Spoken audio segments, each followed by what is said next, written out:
Demək Azərbaycan xalqı heç kim buna fikir vermədi. Təbii ki, fikir vermək üçün biraz baş lazımdır. O baş da hər adamda yoxdur. Nədən danışmaq istəyirəm? Azərbaycan xəbər saytları bir ayın içində, heç bir ayda yox, bir neçə həftənin içində belə bir xəbərlər paylaşdılar. Bilirsiniz, Bayram Məmmədovu tanıyırsınız, bilənlər bilir Bayram Məmmədov kimdir. Bayram Məmmədov bu rejimin anasını ağladan olubdur. Bu rejimə elə bir od qoyub getdi ki, hansı ki, hakimiyyət onu öldürdü Türkiyədə birisi 2021-ci ildə.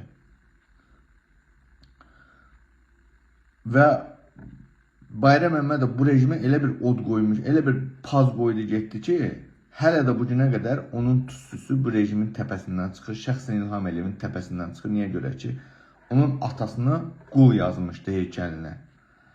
Və xəbər saytlarına paylaşdı.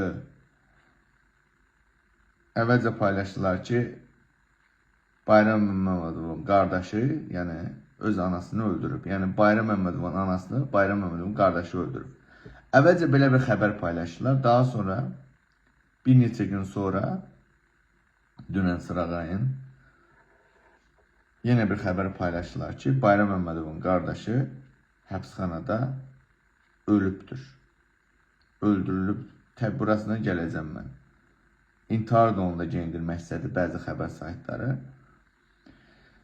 Görürsünüz, Azərbaycan hakimiyyəti. Bilirsiniz nə deməkdir bu?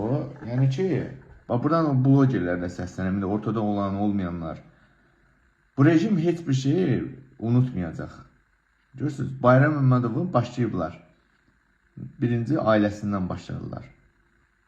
Ailəsini bir-bir yox elədilər. Tamamən Bayram Məmmədov artıq heç Bayram Məmmədovdan geridə heç bir şey qalmadı. Əvvəlcə anasını öldürdülər. Daha sonra adını qoydular ki, oğlu öldürüb, daha sonra oğlunu öldürdülər. Həbsxanada. Bu rejimə nətər od qoyub getmişsə Bayram Məmmədov, İlham Əliyevin hələ də içində qalıb, o içindən çıxara bilmir. Buradan blogerlər deyirəm, bu rejim heç bir şey unutmayacaq. Şəxsən məni. Çünki bu rejimə elə Bayram Məmmədov qədər ən azı mən od qoymuşam. Mən Mehribanın götünə xiyar soxmuşam. Bundan da fəxr edirəm. Qorxmadan da, çəkinmədən də deyirəm. Mehribanın götünə xiyar mən soxmuşam. Bananı mən soxmuşam. Butulkanı mən soxmuşam. Terörist rejimdə heç bir şeydən qorxmam. Qorxa da çəkmirəm. Qozumlar deyil. Karl Marx'ın bir sözü var. Ay millət. Düşünmən məsələsini gəlim. Karl Marx deyir ki, rejimlər qul insanlardan, kölə insanlardan, ac insanlardan qorxmur. Düşünən insanlardan qorxur. Düşünən. Bu rejim, Əliyev rejimi, bizim xalqı elə bir vəziyyətə gətirib çıxarıb ki, bu xalq sadəcə bir şey düşünür. Öz poxlu qarnını düşünür. Başqa bir şey düşünmür. Bugün bu rejim siz xalqı konkret kölə vəziyyətinə gətirib, ac bir vəziyyətə gətirib çıxarıbdır. Yəni Karl Marx da bunu deyir. Az kölələrdən rejim heç vaxt qorxmur. Çünki bilir ki, az kölə ona heç bir şey eləmir. Az kölə gelib qarnını fikirləşəcək. Rejim həmişə düşünən insanlardan qorxur. Hansı ki, bugün düşünən insanlar var ki, onları rejim hamısını şəlləyib atıb həbsə.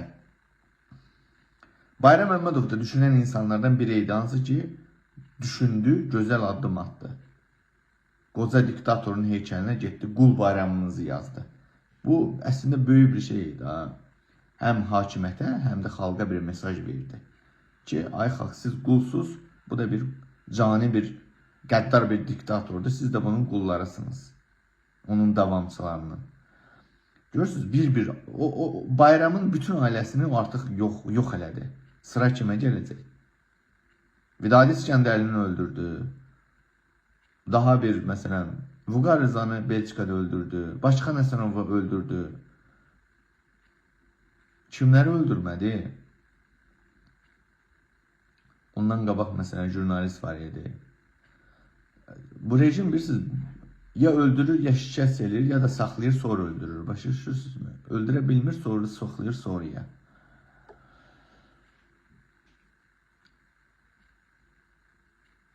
Başa düşürsünüz, Azərbaycan xalqı. Mən bunu sizi qorxutmaq üçün də çəkməm videonu. bunun üçün çəkinəm ki, bu rejim çox qəddar bir rejimdir. Terörist bir rejimdir, baş kəsən bir rejimdir. Mən bu rejimə qədər qiyamətə qarşı buna and içmişəm özümə. Bu günə qədər mənə nə qədər pul təklif olundu, getmədim. Bu gün deyil. Bundan sonra da getməyəcəm. Çünki əbədiyyən Əliyev rejimi, bu terörist Əliyev rejimi qiyamətə qədər mənim düşmənim olaraq qalacaq. Qiyamətdə belə, o biri dünyada da bunlarla mən savaşacağam. Başa düşürsünüz. Siz də savaşın. Savaşın ki, rejim qorxsun sizdən. Savaşın ki, öz haqqınızı alasınız. Ən azı uşaqlarınızın gələcəyini xilas edəsiniz. Bu qədər.